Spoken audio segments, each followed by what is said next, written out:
Assalamualaikum warahmatullahi wabarakatuh. Innal hamdalillah nahmaduhu wa nasta'inuhu wa nastaghfiruh wa na'udzu billahi min syururi anfusina wa min sayyiati a'malina may yahdihillahu fala mudilla lahu wa may yudlil fala hadiyalah. Asyhadu an la ilaha illallah wahdahu la syarikalah wa asyhadu anna Muhammadan abduhu wa rasuluhu la nabiyya ba'dah. Alhamdulillah, Allahumma sholli ala Muhammad wa ala ali Muhammad. Alhamdulillah, bersyukur pada yang kami hormati Bapak Emil Dada, mungkin sudah izin, keluarga besar Robitoh Alawiyah, sebagai Sohibul Bait Habib Taufik bin Abdul Qadir Assegaf, dan seluruh keluarga besar Robitoh Alawiyah, Persatuan Dokter, dan juga pada jamaah semuanya. Alhamdulillah, bersyukur pada Allah kita pada kesempatan pagi hari ini kita dipertemukan dalam majelis ini, mudah-mudahan mendapatkan ridho dan keberkahan dari Allah Subhanahu wa taala.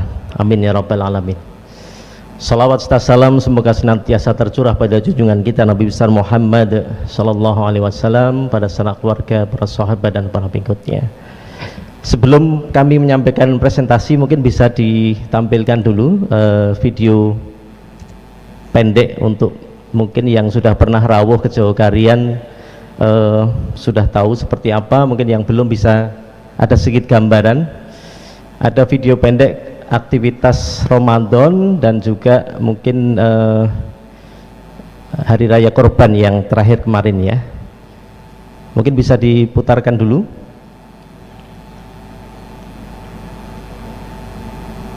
Always look forward to every year.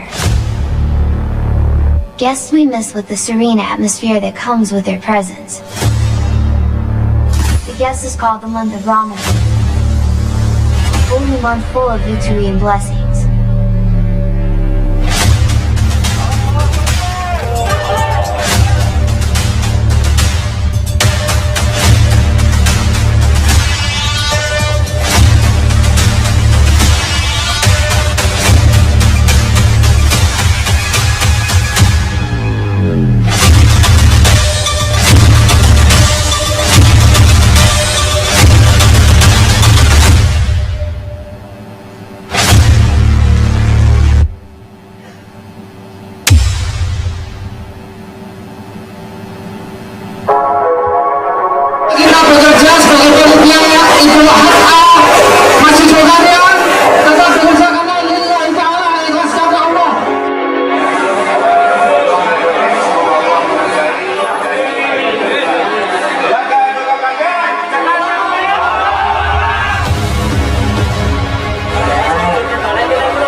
Alhamdulillah. Demikian tadi sekilas aktivitas kami di Masjid Jogarian. Kita juga insya Allah juga masih dalam proses belajar ya, sama-sama kita belajar. Mudah-mudahan apa yang ada di kami, yang ada manfaatnya bisa diambil untuk semuanya. dan menambah kemanfaatan kembali. Tadi gambaran kegiatan Ramadan ya, alhamdulillah kita setiap hari kalau di bulan Ramadan di Masjid Jogarian kita sediakan 3.000 piring buka puasa setiap hari selama bulan Ramadan. Dan alhamdulillah karena begitu banyak yang hadir, termasuk di sepanjang jalan Jogarian itu ada 350-an pedagang yang kami koordinir. Jadi UMKM ada 350, bahkan kemarin kita sampai menolak ratusan pedagang karena 350 yang kita sediakan, tapi ternyata yang berkeinginan untuk berjualan di Jalan Jogarian sepanjang jalan sekitar 800 meter itu ternyata animonya bisa sampai 500-an, sehingga terpaksa kita undi untuk mendapatkan tempat berjualan, dan itu kita gratiskan semuanya untuk UMKM, kecuali untuk yang branding ya, perusahaan-perusahaan besar itulah yang kita tarik ya biaya untuk pemerataan. Baik, kemudian kalau untuk meneruskan cerita sekitar sekilas tadi tentang Ramadan, karena masjid ini sesungguhnya kan yang kita harapkan ataupun kita sebenarnya yang kita pelajari selama ini tidak hanya sebagai baitullah ya, tetapi fungsi-fungsi semuanya seperti baitul dakwah, baitul tarbiyah ya, termasuk fungsi baitul malnya. Nah, itulah yang kita ikhtiarkan, melihat bagaimana ketika dahulu Umar bin Khattab misalnya sampai malam beliau masih sidak sampai ke batas-batas wilayahnya, adakah yang belum makan ya, sampai kita ingat kisah yang masyhur ada seorang ibu yang sampai memasak batu ya, kemudian dibawakanlah bahan makanan pokok itu ya dari Baitul Mal, dari masjid. Nah, maka itu pun yang kita ikhtiarkan, masjid menjadi pusat peradaban, masjid menjadi pusat solusi permasalahan masyarakat yang ada di sekitarnya, termasuk dalam hal ini tentunya untuk permasalahan ekonomi dan lain sebagainya. Jadi yang kita kalau tadi disampaikan di sini ada membangun sinergi ya, kemaslahatan dari Alawiyyin dan umat ya, maka memang sama, dan itu insya Allah akan lebih terjadi kembali sinergi itu ketika dilaksanakan di masjid, karena masjid seperti Rasulullah SAW mencontohkan di awal ketika membangun Masjid Kuba ya, kemudian membangun Masjid Bani Salamah, Masjid Nabi di Madinah Al-Munawwarah ya, maka di situ kita berkaca dari surah At-Taubah 17 bahwasanya memang tidak layak masjid ini diserahkan kepada orang-orang kafir. Maka paradigma menjadikan bangunan masjid menjadi tujuan utama itu berbeda dengan kelanjutannya di surah Taubah 18. Bagaimana di situ orang-orang yang memakmurkan masjid cirinya adalah aqamas shalah, menegakkan sholat, wa ataz zakah. Konsep zakat itu dulu sampai dengan tarafan merubah para penerima zakat menjadi pemberi zakat. Kemudian walam yasya'illallah. Maka perubahan konsep ini, merubah dari penerima zakat menjadi pemberi zakat, itu yang harus dilakukan oleh masjid. Maka program-program pemberdayaan, bantuan modal usaha dan lain sebagainya, ketika jamaahnya berdaya, maka tentunya masjidnya juga berdaya, karena yang berinfak, yang memakmurkan masjid juga jamaahnya. Nah, maka kalau kita melihat saat ini mungkin menjadi keperhatian kita bersama ketika masjid-masjid ini ya hanya berfungsi sebagai tempat baitullah saja, tetapi tidak menyelesaikan permasalahan masyarakat sekitarnya. Bahkan ada kecenderungan dana-dana infak, sedekah yang itu sebenarnya hak-haknya mereka yang tidak mampu di sekitar masjid, tapi seakan-akan itu dirampas hanya untuk bangunan masjid.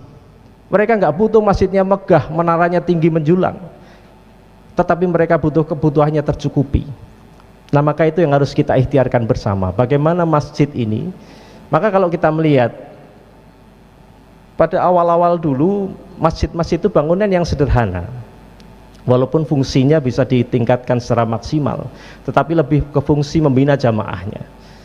Maka pada waktu itu Rasulullah SAW diejek oleh para orang kafir Mekah ya, kalau cuma mengikutinya hanya dengan bangunan seperti itu, tempat ibadah kami lebih megah ya. Tetapi sebenarnya bukan itu konteksnya, tetapi lebih ke bagaimana membina jamaahnya.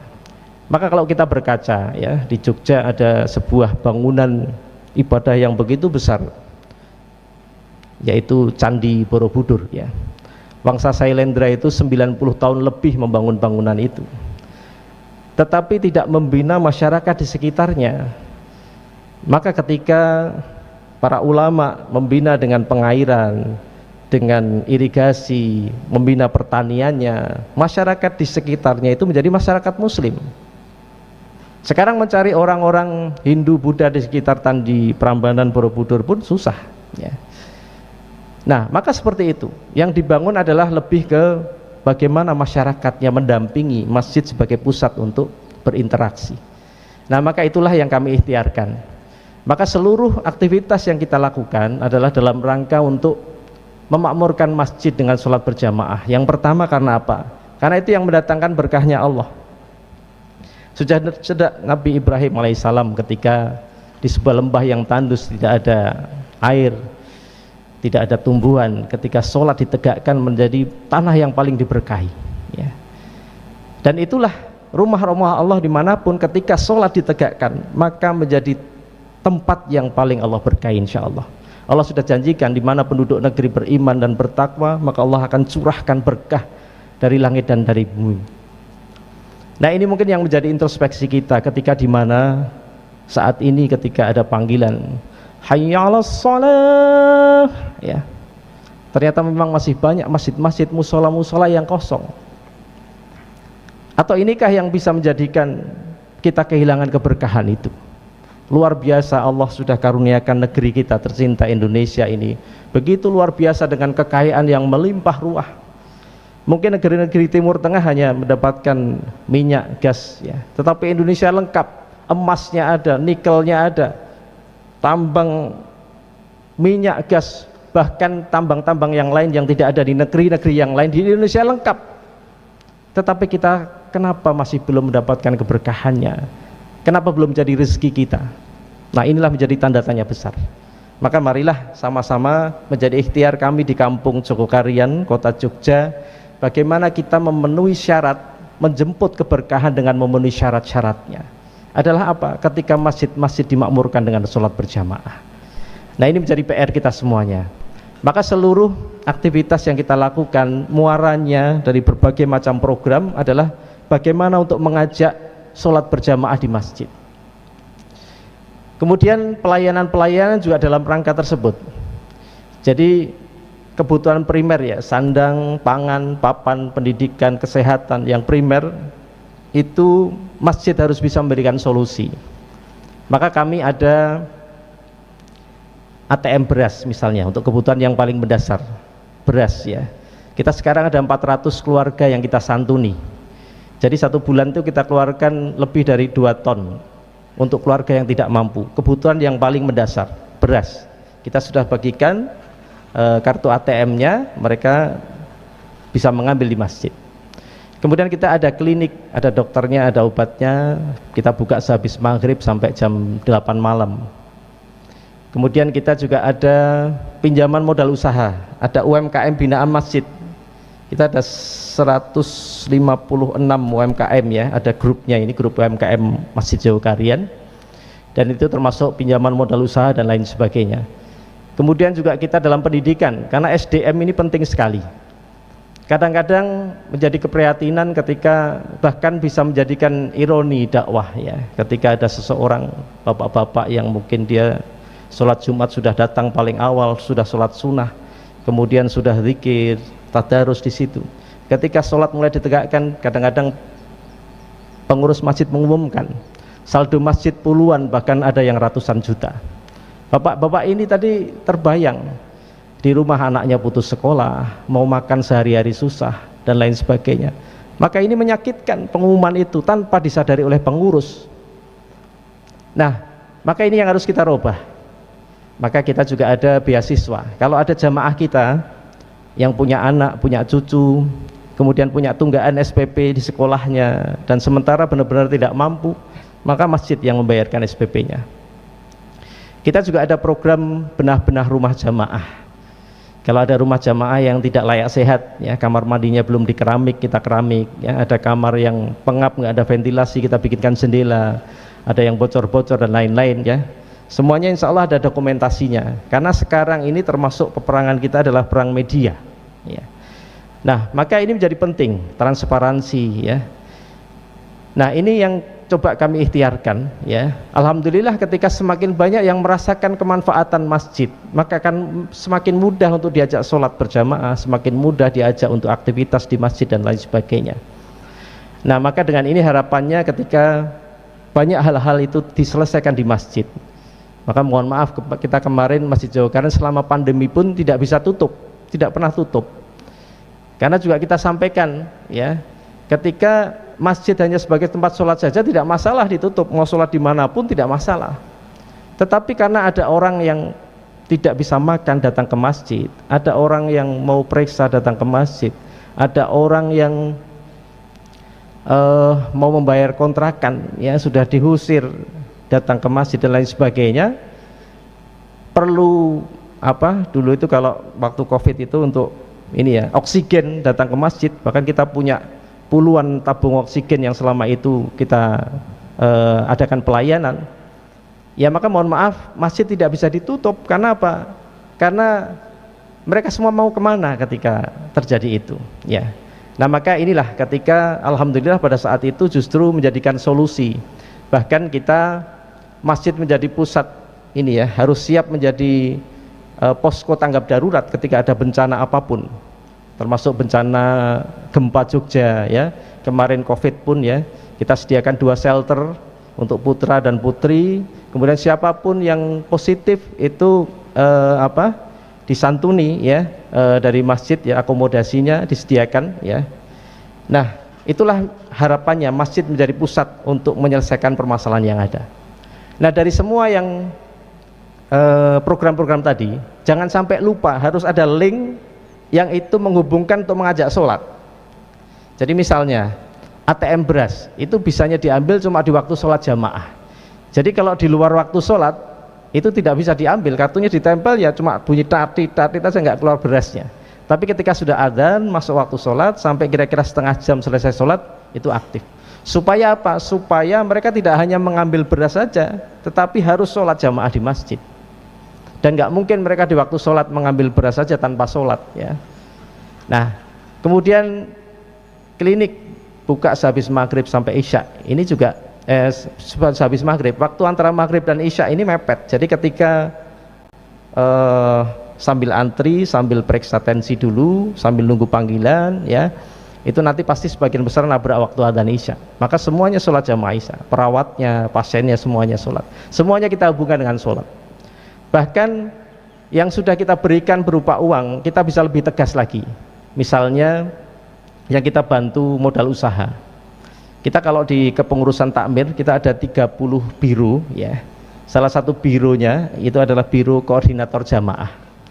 Kalau dulu imam sholat itu ketika salam kanan, salam kiri, kemudian berbalik menghadap jamaah itu sambil ngabsen, ya.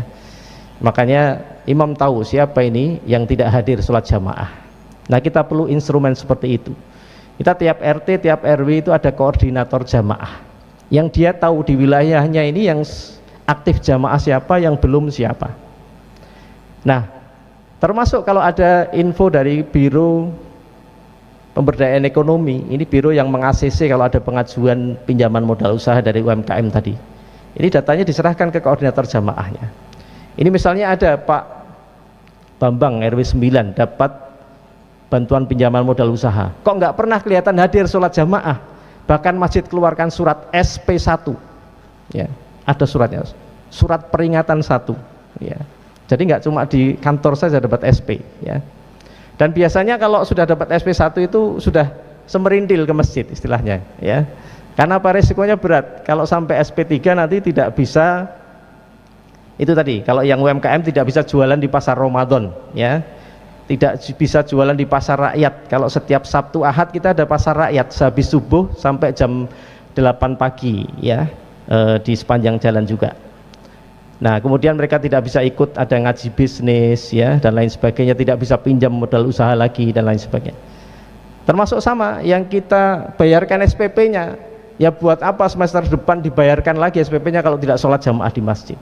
Nah, jadi sampai tahap dalam tanda kutip memaksa sholat berjamaah, karena itu yang mendatangkan berkahnya Allah. Nah, maka ini bagian-bagian yang kami ikhtiarkan, dan semuanya itu, semua program ya, termasuk beras bisa sampai sejumlah itu 2 ton ya, itu jumlah yang besar. Itu kita dulu juga tidak terbayang bisa sampai sebesar itu, tetapi semuanya kita mulai dengan mengedukasi, membangun kesadaran. Misalnya program tentang infak beras, kita mulai dulu dengan gerakan infak beras. Jadi dipahamkan bahwasanya bapak-bapak, ibu-ibu, sekedar untuk makan saja masih ada saudara-saudara kita yang kesusahan. Maka setiap kali habis belanja beras, tolong sisihkan 2 genggam, 3 genggam untuk dimasukkan ke kotak infak beras sambil tindak sholat jamaah ke masjid ya. Jadi tidak terasa, tapi jamaah ingat ketika habis belanja beras, bar nempur beras istilahnya nek teng Jawa, itu ingat, oh saudara saya juga pengen makan beras seperti yang saya makan ya. Maka di situ ada juga yang masukkan uang di situ, karena wah repot mas nek nggowo beras kececer-cecer, lu kan saged di plastik, mas pokoknya repot nggih kersanipun pripun, pakai uang aja nggih, monggo silahkan. Jadi ada yang masukkan uang, ada yang masukkan beras. Lah dari situlah, dari awal dulu setiap 2 pekan ya, sebelum ada mesin ATM-nya, sekarang kan sudah pakai mesin ATM, tapi sebelum itu manual, itu sudah kita bagikan, tiap 2 pekan sekali kita buka, berapapun yang ada dari situ, itulah yang kita bagikan ke keluarga yang tidak mampu ya. Awalnya baru belasan rumah, sekarang alhamdulillah sudah ratusan ya. Nah, inilah program-program seperti ini, kuncinya di membangun kesadaran. Seperti misalnya ini tadi belum ada videonya ya, Jumat berkah untuk sego Jumat, kalau di Jogja itu namanya sego Jumat. Sama, jadi bapak ibu sekedar dalam makanan yang kita hidangkan itu ada berkah di dalamnya. Yang terbuang itu hanya sisa-sisa makanan, tapi saripati makanan itu menjadi tulang, otot, daging, menjadi kulit kita, tubuh kita ini. Ketika sudah nemplek, ya nggak lepas-lepas ini ya. Kan kadang banyak orang yang bersedekah, berinfak di masjid, itu ada embel-embelnya, Pak niki kagem masjid nggih, neng nyuwun tulung didadoske sing fisik ben nemplek, ben dadi jariah. Nah rumangsane nek sing mboten fisik niku sing napa daharan ya, makanan yang kita sajikan supaya orang bergembira, senang ke masjid, minuman dan lain sebagainya, itu memang nggak jadi jariah, emang itu nggak nempel saja itu di tubuh-tubuh jamaah itu. Ketika dia menjalankan sholat, maka terus mengalihkan berkah untuk yang menjadikan raga-raga tersebut. Nah ketika dibangkitkan kesadaran tersebut, alhamdulillah sekarang kalau hari Jumat itu banyak yang memberikan sumbangan makanan ya. Mungkin mereka masak sendiri di rumahnya ya, tidak terasa belanja untuk 5 orang anggota keluarga, masaknya dilebihkan, dibelanjani ditambah sendiri, dimasak sendiri juga tidak terasa. Dusnya sudah kita sediakan, dusnya kita cetak sampai puluhan ribu, karena kos produksinya jadi lebih murah. 1 lembar itu jatuhnya mungkin cuma 1000-an ya. Jadi kalau hari Rabu, hari Kamis itu sudah banyak yang ngambil dus, masih lembaran. Wah saya besok Jumat tak nyumbang 3 dus, dia ngambil 3 lembar, dilipat sendiri, yang dimasak di rumah tadi dibawa ke masjid ya, ditaruh di meja. Di meja ketika Jumat itu jam 8 sudah kita siapkan, masih kosong, nanti jam setengah 9, jam 9, jam 10 sudah mulai penuh itu ya. Ada juga yang membawa 2 saja, tidak malu mereka ya, karena dosnya sama ya kan, dimasukkan situ, taruh di situ, sudah nggak tahu tadi yang punya saya gimana, yang mana. Paling nek dibuka mawon nggih, ketika dibuka ndelokke sebelah, lho sing kono kok ayam, sing sini kok ngendok kok wis metu wis sigar kita ini separuh gitu ya. Nah itulah, tetapi mereka berdoa ketika memberikan itu, mudah-mudahan ini yang dahar, yang makan ini orang yang hafid Quran ya, terus mengalihkan berkah untuk keluarga kami. Nah ketika ini terjadi maka menjadi gerakan bersama. Nah inilah yang diharapkan, kita tidak menggantungkan ke 2-3 donatur besar, tetapi tadi kesadaran bersama yang kita junjung bersama sehingga ringan.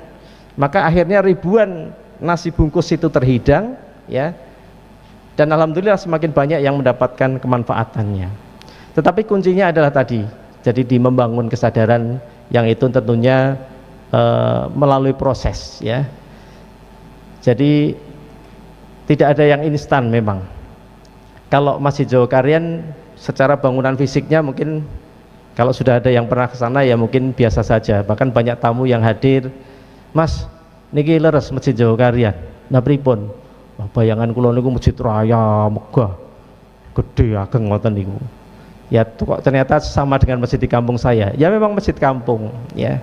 Cuma bagaimana kita menjadikan masjid ini ya menjadi manfaat untuk semuanya. Dan alhamdulillah seperti tadi ketika Ramadan luar biasa, kita bahkan yang orang situ sendiri kadang meneteskan air mata. Ramadan itu kalau sholat jamaah maghrib itu kita sampai 4 kloter. Jadi kita menyediakan 4 imam untuk sholat maghrib ya. Karena memang tempatnya tidak muat. Begitu selesai salam sudah nuwun sewu minggir ya. Yang belum dapat tempat tadi masuk sholat dengan imam yang baru ya, dan seterusnya. Sholat subuh alhamdulillah menjadi yang paling banyak, karena memang kalau sholat zuhur, asar itu masih banyak yang kerja atau mungkin sekolah ya. Maghrib isya tambah banyak lagi, dan alhamdulillah paling banyak subuh kalau sholat berjamaah di masjid. Nah mudah-mudahan dengan ini ketika masjid semakin banyak orang yang masuk masjid membaca doa Allahumma ftahli abwaba rahmatik, ya Allah bukakanlah pintu-pintu rahmat untuk semakin Allah limpah-limpahkan keberkahan di wilayah-wilayah di mana masjid-masjid, musola-musola, rumah-rumah Allah ini dimakmurkan dengan sholat berjamaah. Nah itulah menjadi ikhtiar kami.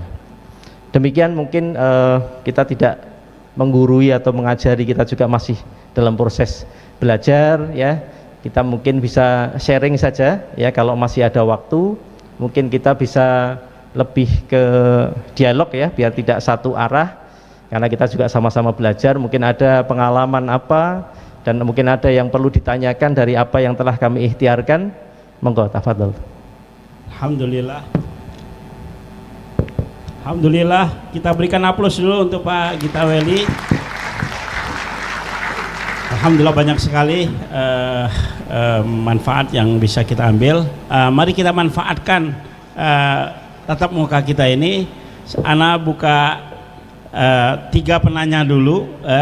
Kebetulan Pak Segum kita Habib Muhammad ada pertanyaan, kemudian nanti Habib Toha, yang ketiga Habib Ahmad Al-Jufri. Sebelumnya Ustadz ada yang mau disampaikan? Oke, fadhol. Terima kasih. Masya Allah, jazakumullah khair. Assalamualaikum warahmatullahi wabarakatuh. Assalamualaikum. Ustadz, ini Anda langsung saja. Robito ini juga punya komunitas, punya pengurus yang semangatnya berkhidmat itu belum seragam. Up down istilahnya, sebentar semangat, sebentar turun ya, jadi up down ya. Kayak push up gitu. Nah bagaimana kita butuh, kira-kira bagaimana supaya semangat berkhidmat kami di Robito itu lebih banyak up-nya daripada down-nya. Kira-kira apa motivasi, apa trik, apa strategi yang Robito bisa pelajari?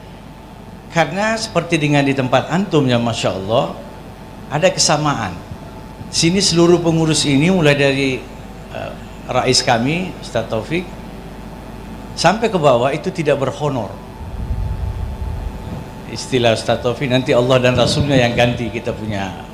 Nah sekarang bagaimana upaya kira-kira supaya semangat khidmat ini bisa tetap tinggi? Terima kasih. Assalamualaikum warahmatullahi wabarakatuh. Waalaikumsalam warahmatullahi wabarakatuh.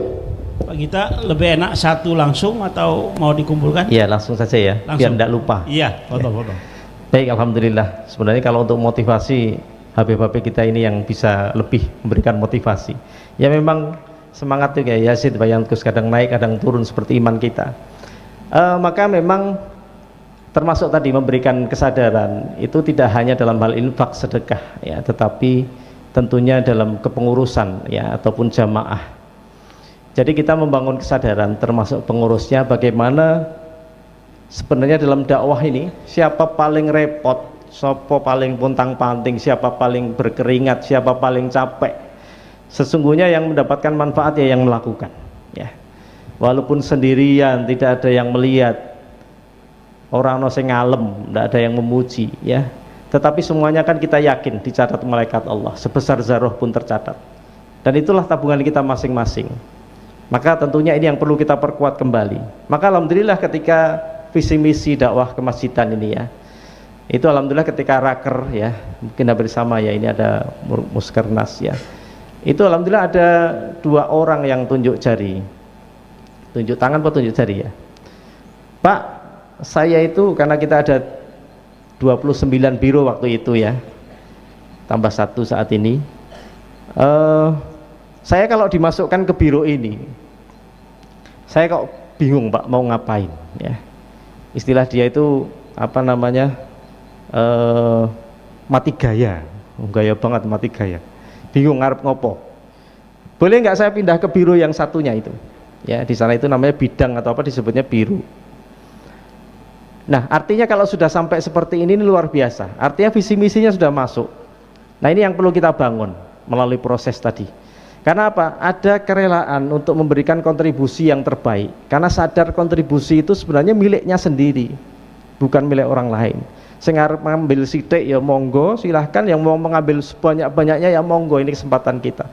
Nah yang kita perlu perkuat. Maka alhamdulillah ketika semangatnya adalah berlomba-lomba untuk memberikan yang terbaik, maka ya ketika visi misi ini sama, semakin banyak ya, mungkin ketika masih 2 orang 3 orang ya potang panting, apa-apa dikerjakan dewi ya, semuanya dikerjakan sendiri. Tetapi ketika semakin banyak, belasan bahkan puluhan, maka insya Allah akan saling menguatkan. Nah inilah yang perlu dibangun. Seperti tadi kalau misalnya kita juga sama, kalau di kepengurusan takmir ya ada 30 biro, itu sekitar 140-an pengurus ya, dan itu semuanya relawan juga sama Pak ya. Jadi yang digaji itu cuma yang karyawan ya, karena di masjid itu ya ada badan usaha milik masjid ya, BUMM, yang itu sebenarnya juga bagaimana menjadikan idealnya ke depan masjid-masjid itu memang punya badan usaha milik masjid yang itu menyesuaikan dengan potensi yang ada di wilayahnya masing-masing. Nah, sugeng rawuh Pak. Nah, maka ketika semuanya bisa kita lakukan ya, di masjid menjadi senternya ya, insya Allah maka itu akan bisa menguatkan ya untuk kita semuanya. Jadi memang ini perlu proses, nggak ada yang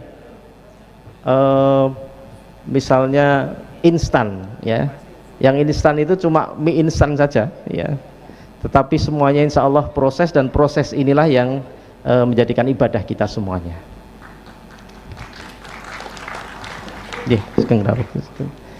Baik, mungkin itu untuk yang pertama, insya Allah. Syukran Ustaz. Alhamdulillah, terima kasih untuk jawaban yang pertama. Ahlan wa sahlan kami ucapkan kepada Pak Saifullah Yusuf Gus Ipul ya.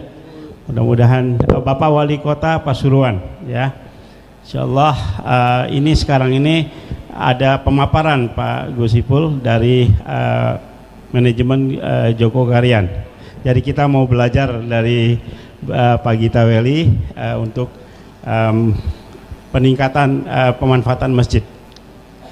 Tafadhol penanya kedua, Habib Toha, tafadhol.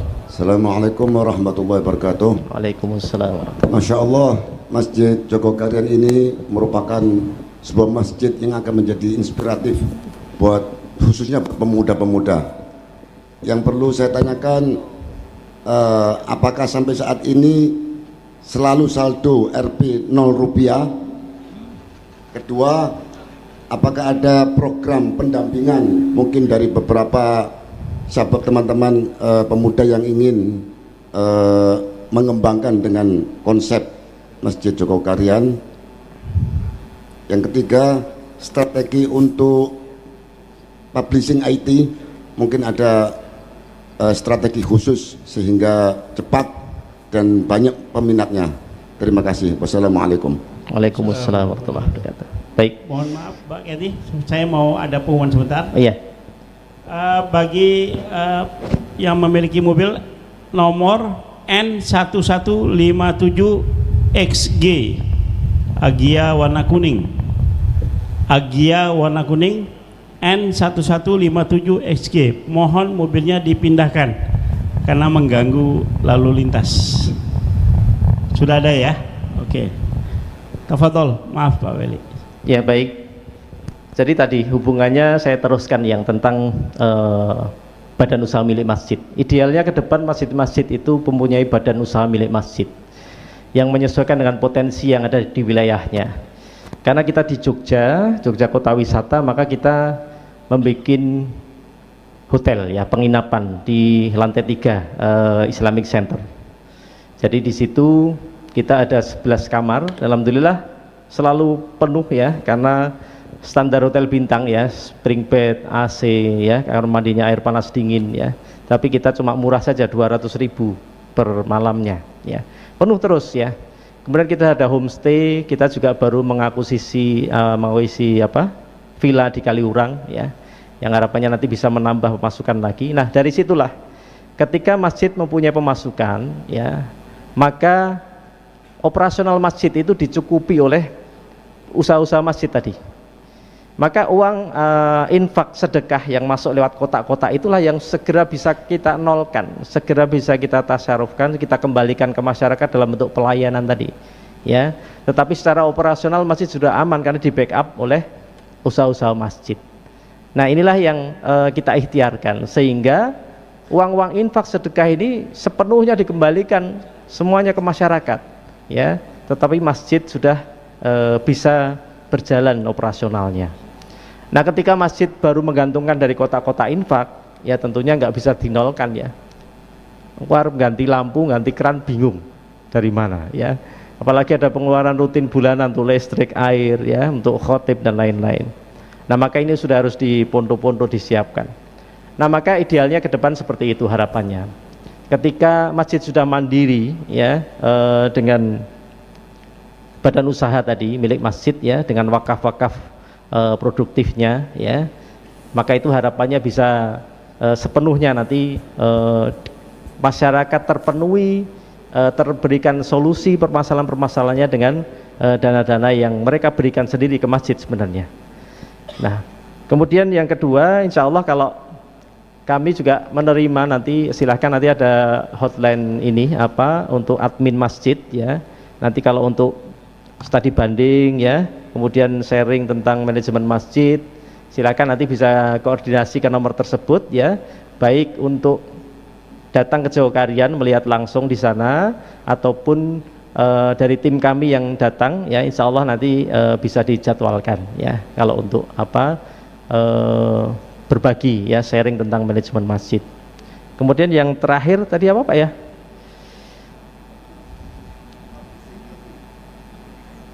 Ya, oh IT ya, karena sekarang ini memang peperangannya adalah peperangan media ya, maka itu yang harus disupport oleh masjid juga, karena apa ya, ini menjadi hal yang penting karena memang media ini menjadi dakwah ya, sarana dakwah. Kalau maksiat aja begitu luar biasa, maka dakwah nggak boleh kalah ya, maka harus lebih luar biasa. Nah, maka termasuk itu tadi media ya, kita pun juga kalau tim berangkat kita ada tim medianya yang kemanapun hadir ya. Kemudian juga kita transparansi yang kedua ya, karena ini membangun trust, membangun kepercayaan ini perlu transparansi. Maka kita bikin namanya ada bulif ya, buletin Idul Fitri, yang itu tiap tahun kita terbitkan, kita bagikan ke seluruh kakak ya, seluruh kepala keluarga dan juga kalau ada tamu-tamu ya. Nah, di situ ada laporan lengkap kegiatan selama 1 tahun dan keuangan selama 1 tahun. Nah, dengan transparansi itu alhamdulillah membuka orang kepercayaan dan lain sebagainya. Nah, maka itu penting ya, termasuk tadi profesional dalam hal media, kemudian transparansi, keuangan dan lain sebagainya. Ketika ini kita ikhtiarkan, insya Allah akan semakin memberikan manfaat bagi kita semuanya. Demikian Bapak. 3, Fadol. Ahmad. Baik, Assalamualaikum warahmatullahi taala wabarakatuh. Waalaikumsalam warahmatullahi. Saya Ahmad Al-Jupri dari Kalimantan Timur, Kalimantan Utara, Bapak. Insyaallah. Kami ingin menanyakan apa boleh dana masjid itu digunakan untuk modal usaha seperti yang Bapak sampaikan tadi untuk membangun penginapan atau hotel. Kedua, apakah boleh dana masjid itu dipinjam oleh jamaah masjid untuk usahanya, walaupun itu nanti dikembalikan? Ya, itu satu. Kedua, kami minta, seperti Bapak sudah selama ini menyampaikan masjidnya luar biasa, saya lihat tadi, dan itu tidak dapat di tempat kami, Pak. Cuman ada di Jogja yang saya lihat. Tapi kalau di daerah kami mungkin masih belum begitu cara mengelolanya. Justru itu ilmunya hari ini sangat berharga buat kami. Kedua, itu meningkatkan kesadaran umat yang ada di sekitar masjid. Pengalaman saya sebagai ketua masjid juga, bahwa kalau dia tahu pengelolanya itu sedikit punya modal, jamaah masjidnya tidak mau urun rembuk untuk membantu untuk masjid itu. Mungkin ada kiat-kiatnya, Pak. Itu saya rasa. Terima kasih. Assalamualaikum warahmatullahi wabarakatuh. Waalaikumsalam warahmatullahi wabarakatuh. Jadi yang kami ikhtiarkan, yang kita kembangkan adalah konsep wakafnya, Pak, ya. Jadi kalau hotel-hotel yang di atas nanti Bapak bisa kalau pas ke Masjid Jogokarian, ya sama dengan di hotel yang di sini, kita juga ada liftnya sampai ke lantai 3, ada liftnya. Kemudian di lantai 3 itu nanti ada kamar-kamar hotel. Di situ ada namanya Haji Suroto, Haji Hamid, ya. Itulah yang wakaf di masing-masing kamar itu, ya. Nah, sekaligus awalnya itu kita sebenarnya memvisualisasikan bahwasanya yang namanya jariah itu seperti itu, mengalir tidak terputus. Jadi di awal-awal kita berikan laporan itu tiap bulan, ya. Januari dapat pemasukan 2,5 juta, Februari dapat berapa pemasukannya, kita laporkan yang wakaf, ya. Bukan untuk mendapatkan bagi hasil atau apa, bukan, itu semuanya sepenuhnya untuk masjid. Cuma memberikan gambaran, Bapak, kalau Bapak itu dulu di awal misalnya 40 juta, 50 juta untuk membangun satu kamar itu, ya, itu sama aja Bapak tidak hanya mengeluarkan membantu masjid sebesar itu, tetapi setiap bulan itu sama saja Bapak sudah berinfak sejumlah yang dihasilkan oleh kamar itu, ya kan. Nah, ini kan bangun sadar, oh ternyata seperti itu, ya. Nah, maka semakin banyak yang ingin. Maka kita sebenarnya penyampaian itu, ya, edukasi, ya. Dan masih juga ada yang pengen, nanti kalau ada tempat pengen bangun kamarnya lagi, gitu, ya. Ya karena penjelasan yang seperti itu membukakan, ya, memvisualisasikan, oh seperti itu jariah, tidak terputus, ya. Nah, maka konsepnya wakaf yang kita gunakan untuk usaha-usaha tersebut, ya.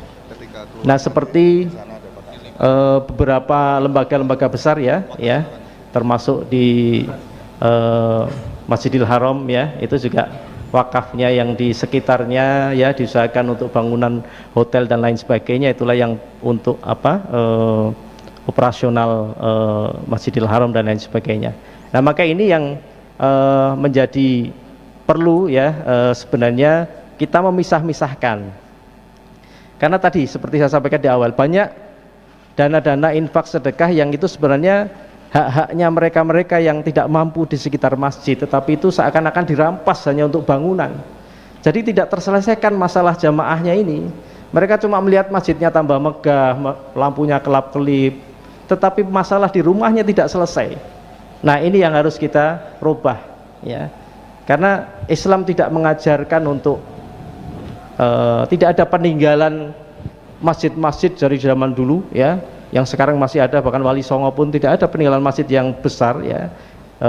Itu pun baru-baru semua, tetapi maksudnya tidak seperti tempat ibadah yang lain, Borobudur, Prambanan, gitu, ya, yang lebih mementingkan bangunannya, tetapi lebih ke bagaimana membangun jamaahnya, ya. Ketika jamaahnya berdaya secara ekonomi termasuk, maka tentu masjidnya juga akan berdaya, karena yang berinfak dan yang menggunakan masjid itu mereka-mereka yang jamaah sekitarnya. Jadi insya Allah ketika kita memberdayakan seperti konsepnya tadi, ya, zakahnya itu sampai merubah para penerima zakat. Maka ketika Islam memimpin peradaban, kita dengar kisah-kisah dulu, yang terlihat itu adalah kemakmurannya luar biasa. Kita mendengar kisah ketika dulu di Eropa, ya, di Spanyol, di Andalusia, di Cordova, ya. Kemudian ketika masa Khalifah Umar bin Abdul Aziz, ya, beliau menjadi khalifah belum ada 3 tahun, tetapi luar biasa, ya. Semata-mata karena mendapatkan keberkahan, sholatnya diutamakan, kemudian mendapatkan berkah dari Allah, ya. Dan itulah yang menjadikan ciri-cirinya tentang ekonomi, tentang kemakmuran itu terlihat. Misalnya ketika masa-masa itu Baitul Mal mau membagikan zakat, tidak ada yang pantas untuk mendapatkan zakat. Artinya memang sudah merata. Tidak ada yang punya hutang di negeri itu. Luar biasa sekarang ini. Tidak usah jauh-jauh di tempat kami pun, ya, kita ada yang Baitul Mal itu, ada yang untuk salah satu asnaf itu orang-orang yang terlilit hutang, ya, horimin itu, ya. Itu banyak, ada hutang harian, Bang Plecit kalau di sana namanya. Senin dua angsuran, Selasa dua angsuran, Rebu telu angsurane. Ketika kita tanya, "Bu, lah niki kok angsurane kathah sangat?" "Oh nggih Mas, niku sing Selasa niku nggih milih tinggi nutup sing Senin, milih Rebu tinggi nutup sing Selasa." Itu katanya gali lubang tutup lubang, padahal itu gali jurang tutup lubang. Karena yang bisa untuk nutup itu sedikit. Nah, dan yang lebih penting lagi itu semuanya riba. Itulah yang menghilangkan keberkahan kita, ya. Maka seperti tadi, negeri kita ini begitu kaya raya, Allah limpahkan kekayaan di bumi kita, tetapi kenapa belum jadi rezeki kita? Karena kita belum menjemputnya dengan mengikuti caranya Allah, ya. Maka monggo, ketika masjid-masjid semakin makmur, sholat jamaah, musola-musola semakin makmur, orang masuk masjid membaca doa Allah maftahli abwaba rahmatik, maka semuanya insya Allah nanti yang sudah diberikan itu menjadi berkah kita. Saat ini belum, mungkin nggak tahu digondol sopo, ya toh? Tapi sudah jelas-jelas kekayaan diberikan di bumi Indonesia, tapi belum jadi rezeki kita. Nah ini yang perlu kita ikhtiarkan bersama, insya Allah, ya. Alhamdulillah. Ustadz, ada yang mau disampaikan?